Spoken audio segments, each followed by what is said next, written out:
네, 우리 가정에는 여러 가지 문제가 있습니다. 특별히 남편과 아내, 부모와 자녀 간의 그러한 관계의 문제라든지 여러 가지 문제가 있는데 총칭해서 이런 문제들을 풀기 위해서 우리는 여러 가지 또한 대안을 잡을 수가 있습니다.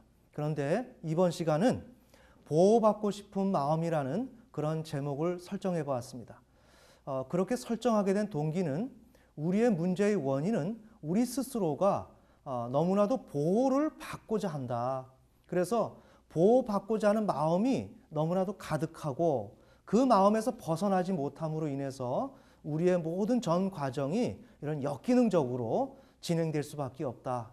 그런 의미에서 제목을 보호받고 싶은 마음이라고 정했습니다. 그러면 이렇게 보호받고 싶은 마음 때문에 우리의 삶이 어떻게 어그러지는지를 한번 살펴보겠습니다. 모든 문제는 주체와 대상과의 문제입니다. 나와 너와의 문제입니다. 자, 이렇게 되는데 이 주체와 대상과의 이 관계 속에서 하나의 단계별로 사건이 진행되게 되어 있습니다. 그런데 이 과정 속에서 우리는 보호받고 싶은 그 마음이 우리 자신의 삶을 올가매고 우리가 더 이상 나아갈 수 없도록 만드는 것입니다. 한번 살펴보겠습니다. 자, 이렇게 주체와 대상이 있을 때 우리는 결핍이 있습니다.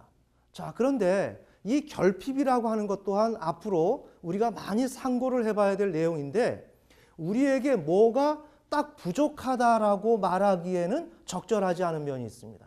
즉, 내가 무언가 부족해서 부족한 것은 당연히 인간에게 있습니다. 그런데 그 부족한 그 자체가 오늘 우리의 문제는 아닐 수 있다는 것이죠. 다시 말하면 그 부족한 것이 있지만 오히려 그 부족한 것을 극복하려고 하지 아니하는 그 부족함, 그것이 오히려 우리들의 문제일 수 있다. 자, 그래서 오늘 우리 인간에겐 결핍이 있습니다. 그 결핍의 내용이 지금 말씀드린 대로 큰 사물과 대타자라고 하는 철학적이고 심리학적인 그런 개념의 내용입니다.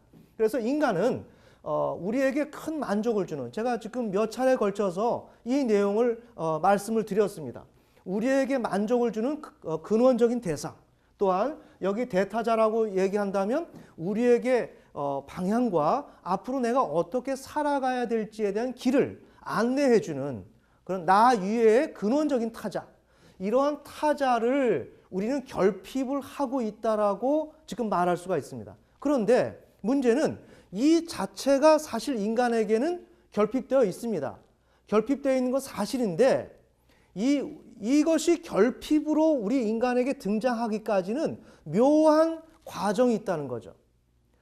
다시 말하면 우리가 보호받고 싶은 마음을 가짐으로 인해서 어차피 인간은 결핍되어 있는데 보호받고 싶은 마음으로 인해서 인간 스스로가 이렇게 큰 사물과 대타자가 필요하다라고 결핍되었다라고 스스로가 설정하고 이것을 추구한다는 내용이에요. 천천히 생각해 봐야 됩니다. 원래 인간은 부족합니다. 부족해서 채워져야 합니다. 그런데 그냥 당연하게 그냥 그거 하나의 과정으로 끝나는 것이 아니라 부족하지만 인간은 여기에서 보호받고 싶은 마음을 갖지 말고 극복을 해야 됩니다. 극복을 해야 되는데 보호받고 싶은 마음을 갖다 보니까 우리에게 필요한 대상이죠. 그러나 실제 우리에게 필요한 것은 아닙니다.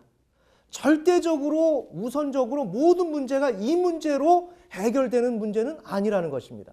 조금 어렵죠? 네, 이게 굉장히 좀 철학적인 용어라서 그런 접근이기 때문에 여러분들이 좀 알기 쉽게 설명을 드리느라고 지금 제가 나름대로 노력을 하고 있는데 좀 귀담아서 좀 이렇게 이 내용을 좀 들으시면 도움이 되실 것입니다. 그러니까 우리에게 무언가가 없어서 결핍이 아니라 없는 건 없는 거지만 그 없는 것이 1차적인 문제가 아니라는 것입니다. 인간은 오히려 없는 가운데서 인간은 노력해야 된다는 것입니다. 이게 포인트죠. 없는 가운데서 노력을 해야 되는데 없는 가운데서 노력하지 아니하고 없기 때문에 무언가가 더 있어야 된다라고 우리가 호출한다는 거죠. 그렇게 된 결과 발생된 것이 큰 사물과 대타자입니다. 자, 그래서 우리는 이것을 끊임없이 추구하는 거예요. 자, 그러면 이 큰 사물과 대타자가 어떻게 출현하는지를 지금 말씀드린 대로 한번 제가 부연 설명을 해보겠습니다. 아이가 태어났습니다. 모든 것이 결핍되어 있죠. 모든 것을 부모에게 의존해야만 하는 그러한 현실에 있습니다. 이렇게 있을 때 이 아이는 결핍되어 있기 때문에 불안합니다. 우리가 주머니에 돈이 한 푼도 없다면 얼마나 불안해요. 앞으로 어떤 문제가 벌어질지도 모르고 감당을 해야 되는데 이처럼 아이는 결핍되어 있어서 불안하다는 거죠. 그러면 인간은 이와 같이 결핍되어 있기 때문에 문제가 있는 것이 아니라 당연히 불안은 있지만 다음 과정 속에서 인간이 맡아서 해줘야 될 역할이 있다는 거예요. 자, 불안한 가운데서 엄마의 품속에서 모유를 먹습니다. 근데 뜻밖에도 엄마의 품에서 모유를 먹다 보니까 이상한 안정감을 경험했어요. 매우 중요합니다. 그러면 이 이상한 경험을 했다는 것은 그건 도대체 무엇일까라는 얘기예요. 그 이상한 경험을 했다는 것은 없는 것인데 아이 혼자 착각을 한 게 아니죠. 엄마의 따스한 품과 엄마의 돌봄과 여러 가지 그런 모유의 제공과 요소가 있지 않습니까? 여기에서 경험된 그 안정감은 그것은 하나의 실제입니다. 리얼. 우리의 눈으로 보이지 않지만 하나의 사건이요. 그건 하나의 본질이라는 것입니다. 사물이라는 것입니다. 아이는 그것을 경험했어요. 분명히 경험했습니다. 여기에서 인간은 이렇게 경험된 그 사실을 통해서 우리는 불안이 주어진 것을 극복하려고 하지 않습니다. 천천히요. 어떻게 우연 발생적으로 경험된 안정감, 눈으로 보이지 않지만 그 실제, 분명히 있는 것입니다. 그것이 경험되었습니다. 그것을 빌미로 내게는 결핍된 인간은 어떻게 극복하고 나가야 되는 거예요. 그런데 내가 실제로 경험했다 그래서 불안을 극복하려고 시도하지 않습니다. 그렇게 하면서 그 실제, 이미 조금 전에 경험했던 그 실제를 다시 불러드립니다. 다시 불러들이면서 그것을 필요로 하죠. 자, 이렇게 되니까 인간은 원래 결핍이지만 이제 결핍은 어떻게 해요? 큰 사물과 대타자, 이 실제가 결핍이 되어버리는 거예요. 매우 중요하죠. 그러니 실제가 결핍이 되니까 또다시 그것이 어디서 경험됐어요? 엄마의 품. 자, 그러니까 이미 말씀드린 대로 엄마의 품에서 경험되었지만 실은 이 아이 안에서 이것이 추론이 된 것이고 상정이 된 것입니다. 그런데 엄마와 관계 속에서 경험이 되었다 그래서 그것을 엄마 안에 있을 것이라고 생각을 한다는 거죠. 자, 그래서 실제를 제공한 자, 앞으로도 제공할 자를 엄마로 생각한다는 거죠. 그래서 우리가 이미 말씀드린 대로 이걸 투사의 과정이라고 제가 말씀드렸습니다. 그래서 큰 사물과 대타자를 욕망합니다. 자, 오늘 제가 왜 이런 말씀을 드리는가? 우리는 당연히 결핍이 있습니다. 결핍이 있지만 결핍이 있어서 지금 이 큰 사물과 대타자를 욕망하는 것이 아니라는 것이죠. 자, 오늘 우리의 가정 속에서 어떤 결핍이 당연히 있습니다. 그렇다고 해서 우리가 무언가를 필요로 하는 것이 아니라는 것입니다. 당연히 이런 결핍이 있지만 여기 중간 과정 속에서 결핍 속에서 안정감을 주는 실제를 경험한 그것이 오늘 나의 발목을 붙든다는 것이죠. 그러면서 내가 극복하고 노력해야 될 것을 하지 아니하고 이미 경험되었던 그 실제를 다시 불러들이면서 나는 부족하다라고 나올 때 오늘 우리는 그 처음의 부족과 그 후반부에 나오는 부족은 다르다는 거죠. 자, 오늘 우리 기독교인의 가정 속에서 결핍이 상당히 많이 있습니다. 모든 것이 부족합니다. 그래서 우리는 호소합니다. 그런데 그 결핍이 과연 어떠한 결핍이냐 이거예요. 즉, 오늘 우리는 나 자신이 불안을 극복하고 노력하면 이러한 결핍이 오히려 없을 수 있습니다. 아멘. 네. 그런데 그러한 불안을 극복할 마음을 갖지 아니하고 우리는 지속적으로 이 모호한 가운데서 당연히 인간은 결핍된 것이 사실이기에 뭉뚱그려서 나에게 이렇게 결핍이 있다라고 얘기를 한다는 거죠. 자, 이런 내용이 이러한 큰 사물과 대타자가 타락의 과정 속에서도 발생한다고 제가 지난 시간에 말씀드렸습니다. 그럼 지난 시간에 좀 보조해서 부연 설명을 이런 맥락 속에서 우리가 한번 이야기를 풀어보면 창세기 3장에서 타락을 하게 되죠. 선악을 알게 하는 나무의 실과를 먹지 말라고 한 것은 너가 바로 하나님과 같이 될까 봐 하나님 먹지 말라고 한 거야. 이렇게 될 때 우리의 인간의 상태에 뭐가 들어오느냐? 신관념이 인간 속에 들어오게 됩니다. 이거는 하와가 그래? 하나님께서 나에게 선악을 알게 하는 나무의 실과를 먹지 말라고 한 것은 나를 보호하려고 한 것이 아니라 내가 하나님과 같이 될까 봐 먹지 말라고 한 거야? 나를 경계한단 말인가? 이런 가운데서 신에게서만이 있어야 될 그 관념이 피조물인 인간에게, 흙으로 만들어진 인간에게 그 관념이 들어오게 되었어요. 아멘. 네. 자, 그것이 들어옴으로 인해서 하와는 생각이 달라지죠. 그래? 이렇게 되는 가운데 의심이 들으면서 하나님과 분리가 돼요. 분리가 될 때 하와에게는 뭐가 일어나요? 근원적인 하나님의 대상이 없어지기 때문에 그 즉시 불안으로 떨어지게 되는 것입니다. 자, 불안에 임박해지면, 불안에 도달하게 되면 어떻게 되느냐? 이 하와가 거기서 극복을 해야 돼요. 인간적으로, 인간의 입장에서 극복을 해야 됩니다. 극복을 해야 되는데 극복을 하지 않습니다. 그러면서 그 내용이 창세기 3장 6절에 여자가 보니 그 나무를 보았는데 먹기에 좋고 눈으로 보기에 아름다우며 지혜롭게 할 만큼 탐스럽게 보인단 말이죠. 제가 지난 시간에 말씀드렸죠. 이것은 지혜롭게 할 만큼 탐스럽게 보인다는 것은 그 나무에게 대타자를 투사했다고 말씀드렸죠. 그 다음에 먹음직스럽고 보암직스럽고 하는 것은 나에게 안정감을 주는 큰 사물, 그것을 그 나무에 투사를 했다는 것이에요. 즉 뭐예요? 내가, 하와가 여기서 불안했으면 극복을 해야 되는 것입니다. 극복을 해야 되는 것인데 여기에서 자신이 극복할 생각을 하지 아니하고 이미 경험되었던 그러한 큰 사물과 대타자를 다시금 여기에서 상정시키고 이것을 제시함으로 인해서 이것이 없다고, 결국엔 결핍되었다라고 호소하게 되고 그러면서 이것을 욕망한다는 것이에요. 자, 이것이 또 인간 발달에서 또 나온다고 제가 지난 시간에 또 말씀드렸습니다. 그것에 또 부연 설명을 또 해봅시다. 자, 이런 인간 발달 가운데서 큰 사물과 대타자가 이렇게 결핍된 것으로 나온다고 말씀드렸습니다. 자, 그렇게 될 때 하나의 오늘 들 사례는 A 사례라고 명칭을 합니다. 이것은 저의 사례입니다. 양육자인 어머니가 떠난 후에 다가온 불안을 스스로 극복하려고 시도하지 않는 가운데서 위의 내용처럼 큰 사물과 대타자가 출현하는 거예요. 즉 저희 어머님은 아버님께서 사업에 실패하고 사업이 잘 안 돼서 가정으로 몇 년 되도록 돌아오지 않으시는 거죠. 이렇게 될 때 어머니는 가정을 꾸려나가는 것이 너무나 힘들기 때문에 버티다 어머니 단신으로는 견디기 힘들었는 모양입니다. 그래서 짐을 싸서 집을 나가십니다. 이렇게 되면 우리 형제들은 굉장히 불안에 떨고 어머니가 그 짐을 쌀 때는 극도로 좌절과 절망감에 저희가 빠지게 되죠. 자, 이렇게 될 때 저는 어려서부터 어느 가정의 어머니들이 이렇게 따뜻하게 안정감 있게 지켜주는 그런 어머니를 굉장히 부러워했어요. 자, 이렇게 할 때 오늘 우리 기독교인 가정 속에서 이런 결핍이 내가 의도하지 않았지만 우리에게 주어진단 말이에요.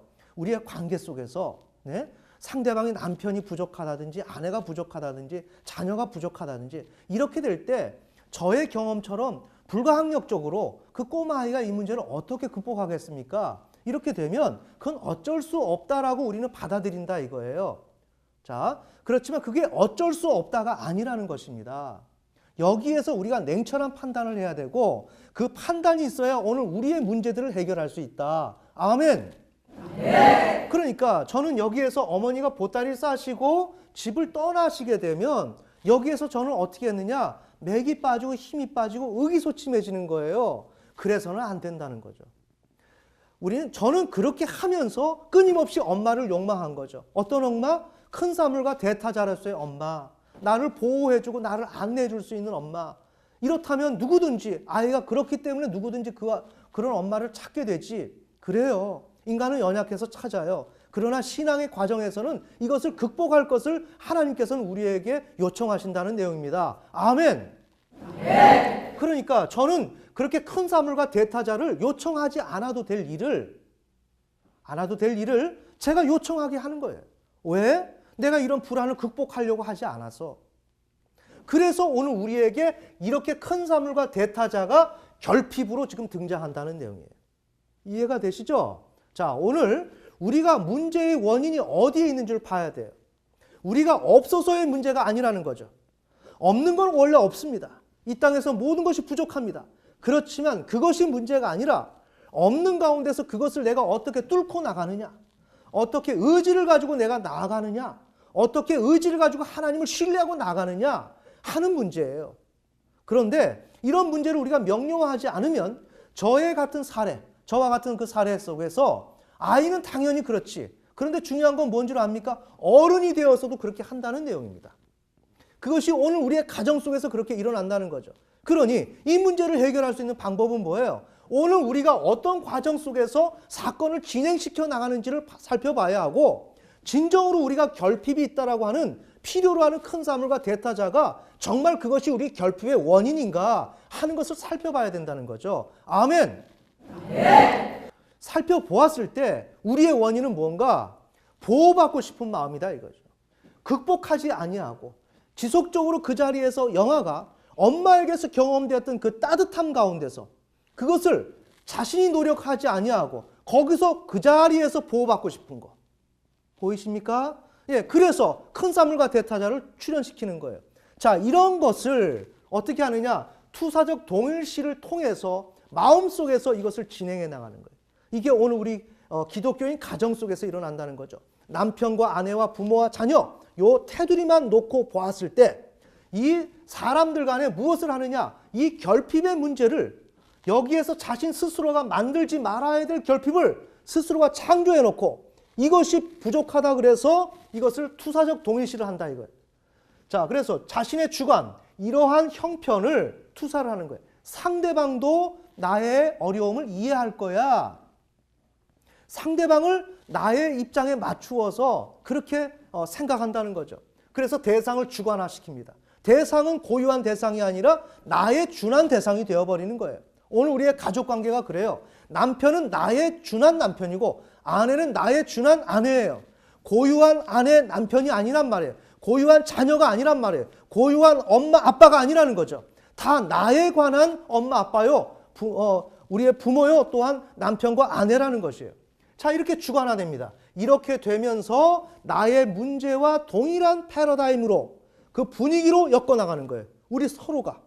자, 거기서 상대방을 통제하고 만족을 추구하는 일련의 심리적인 행위를 우리는 마음속에서부터 진행해서 이걸 관계 안에서 이것을 눈에 보이지 않지만 진행을 한다는 거예요. 왜? 우리는 보호받고 싶은 마음 때문에. 지금 이렇게 하고 있습니다.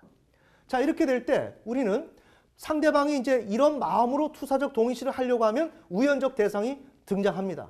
그래서 우연적 대상이 아무나 나에게 투사적 동의시를 할 수 있는 대상으로 떠오르는 것이 아니라 그 중에서 나에게 적당한 대상이 있다는 거죠. 그래서 투사할 조건이 구비된 대상이 등장한다. 여기서 단서는 대상과 전혀 무관한 주체의 주관적 현실만 고려한다 이거예요.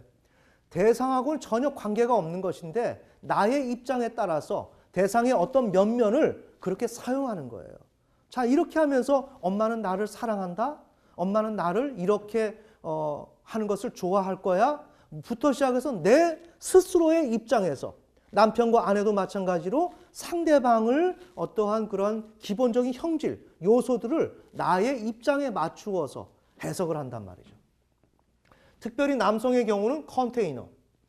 그래서 제가 이미 말씀드린 대로 저의 경우는 이렇게 취약한 환경 가운데서 어머니가 집을 배웠을 때 저는 큰 사물과 대타자를 상정했고 이것을 끊임없이 욕망하는 가운데 우연적 대상이 저의 아내였죠.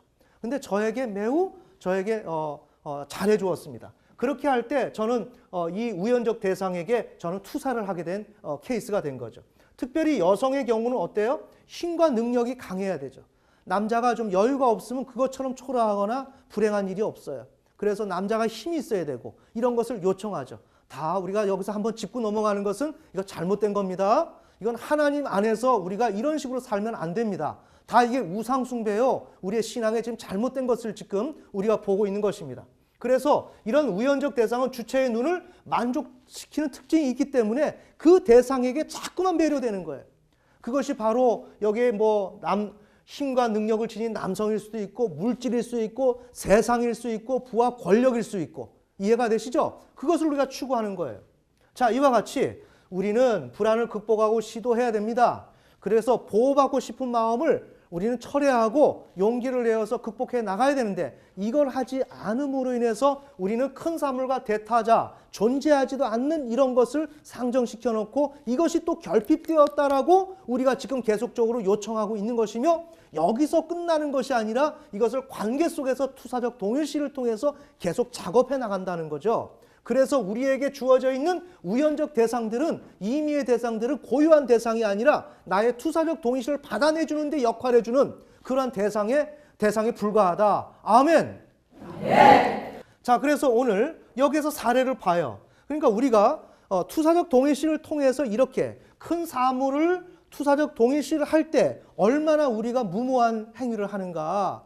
상대방은 전혀 여기에 관심이 없다는 거예요. 이미 말씀드린 대로 전혀 무관해요, 대상과. 자, 우리 사례를 봅시다. 저의 사례 A 사례입니다. 돌봄을 주는 엄마를 욕망했죠. 왜? 계속 나가시니까요. 그러니까 아이는 엄마를 욕망하겠죠. 근데 저는 거기서 극복을 해야 되겠죠. 극복하지 않냐고 큰 사물과 대타자를 욕망했습니다. 그런데 아내가 등장한 거예요. 저희 아내가. 근데 이 아내는 우연적 대상이었습니다. 그렇죠? 투사 조건이 있습니다. 대상을 긍휼히 여기는 속성이 있었어요. 아내가. 저를 굉장히 불쌍히 여겨주고 저에 대해서 굉장히 우호적으로 해주는 거예요. 그러니 그걸 싫다 할 사람이 누가 있습니까? 저는 세상에서 처음으로 그런 사랑을 받아본 것 같아요. 자, 이런 투사 조건이 있다 보니까 저는 이 우연적 대상이 저에게 의미가 있는 거죠. 근데 이 의미를, 이 아내의 행위의 본질을 보니까 사실은 저를 좋아해서가 아니에요. 더 따지고 보니 아내는 아내대로 발달 단계 속에서 불쌍한 아버지, 거기에 대한 연민이 있었단 말이에요. 그런 불쌍한 아버지에 대한 연민을 통해서 아빠에게 사랑받고 싶어 했던 꼬마아이가 그 문제가 해결되지 않았을 때 이 문제를 어떻게 들고 가요? 새로운 이제 남자, 자신이 만나야 될 그 남자에게 이 문제를 전가하고 해결해 나가는 것입니다. 거기에 또 제가 우연적 대상이 되어버린 거죠. 이해가 되시죠? 자, 그래서 아내는 나를 긍휼히 여겼지만 이 긍휼히 여기는 그 본질 전체가 아니라 어떤 특정 부분, 대부분의 부분이 불쌍한 아버지와 대상을 동일시시켜서 저를 불쌍히 여겼던 거예요. 그러니 특징이 뭐예요? 주도적 입장에서 희생이 가능해요. 이런 입장에서는. 저에게 얼마든지 희생이 가능해요. 그런데 타율에 의한 희생과 피해는 고려하지 않고 있어요. 쉬운 말로 이러한 것이 아니라 제가 요청한다든지 그런 것을 피해를 주는 그러한 경우에 있어서 요청하게 되면 이걸 받아주질 않는 거예요. 이게 오늘 우리 부부관계잖아요. 첫눈에 반해서 마음이 통하고 무엇이 이루어질 것처럼 우리가 생각하지 않습니까? 실은 그런데 처음에는 연애할 때는 마음이 통해서 의기투합이 잘 되었었는데 시간이 지나면서 사실 내가 만난 사람이 이 사람이 아니다 이거죠. 그건 왜 그래요? 이것은 타율에 의해서는 내가 생각한 만큼 상대방이 나에게 그렇게 배려를 안 해준다 이거죠. 자, 제가 무슨 말씀을 드릴까요? 오늘 우리는 이러한 과정 속에서 투사적 동의시를 하는데 이런 과정에서 상대방은 내가 하고자 하는 그 의도와는 전혀 관계없이 존재한다는 거예요. 보이십니까? 그러면서 우리는 남편과 아내와 부모와 자녀와 자녀와 부모가 이 관계 속에서 자기가 생각하는 대로 대상은 이럴 것이다 생각하고 계속적으로 주문하고 투사적 동일시를 하는 거예요. 무엇을 얻기 위해서? 큰 사물과 대타자를 얻기 위해서. 이건 어떻게 나왔다고요? 나오지 말아야 될 대상인데 내가 도움을 받고 싶은 마음, 이것이 너무나도 많아가지고 어떠한 불안을 극복할 수 있는 능력이 부재함으로 인해서 이것이 그냥 저절로 출현이 된 거예요. 그러면서 이것을 내가 출현시켜 놓고 이건 당연히 우리에게 결핍이 있는 것인 것처럼 우리가 설명을 하고 있다는 내용이죠. 아멘. 네. 자, 우리가 한번 머물러서 정리해봐요. 오늘 우리의 문제는 어떻습니까? 지금 상대방과 내가 코드가 안 맞다는 내용입니다. 전혀 다른 내용을 지금 우리가 다루고 있다는 내용이에요. 이러면서 우리는 무모한 지금 게임을 하고 있는 거예요. 무모한 게임을. 그러니까 우리가 어떤 문제이든지 우선은 내가 이러한 게임을 하고 있다는 것을 알아야 된다는 거죠. 그러면서 오늘 우리가 강조한 것처럼 어떤 일이 있을 때, 불안이 있을 때, 우리의 신자의 삶 속에서 어려움이 있을 때 우리는 어떻게 해야 될까요? 먼저 어렵다라고 얘기하지 말자는 내용입니다. 당연히 어렵고 부족한 건 있습니다. 하지만 그 사이에 내가 그 불안을 극복하려고 하는 나인가? 아니면 그런 상황 속에서 내가 보호받고 싶어서 안주하는 나인가? 이것을 살펴봐야 된다는 거죠. 이것을 살펴보고 내가 극복하려고 하는 가운데서 과거의 시스템처럼 보호받으려고 하면서 큰 사물과 대타자를 출현시켜서 끊임없이 우상숭배의 메커니즘으로 돌아가는 게 아니라 이제는 그것을 끊어버리고 보호받고 싶은 마음이 들 때 거기서 단호하게 주먹을 쥐고 일어나란 말입니다. 나서 하나님 앞에 단호하게 기도하고 어려운 환경이지만 하나님께 맡기고 기도하자는 내용입니다. 이렇게 할 때 정말 우리 인간들이 과정이 어쨌든 간에 큰 사물과 대타자가 필요하다고 했을 때 나에게 안정감을 주는 그 대상은 진정한 그 대상은 하나님이라는 내용입니다. 아멘. 네. 그렇게 하여 우리는 올바른 과정을 통해서 내가 진정으로 원하는 큰 사물과 대타자 그 본질인 그 근원인 하나님을 우리가 만나고 그분을 통해서 보호를 받게 될 때 우리의 가정의 문제들이 한 가지 한 가지 해결된다는 내용입니다. 자, 그래서 오늘은 가장 키워드가 될 수 있는 말은 보호받고 싶은 마음이었습니다. 우리는 이 마음을 한 주간 동안 한번 내 마음속에 내 삶 속에 얼마나 이 마음이 자리 잡고 있는지를 살펴보시고 어려움이 당할 때마다 내가 얼마나 보호를 받으려고 하는지 이것을 한번 직면해 보시고 그런 것이 있었다면 그것을 과감하게 내려놓고 하나님 앞에 믿음으로 나아가는 저와 여러분이 되었으면 좋겠습니다.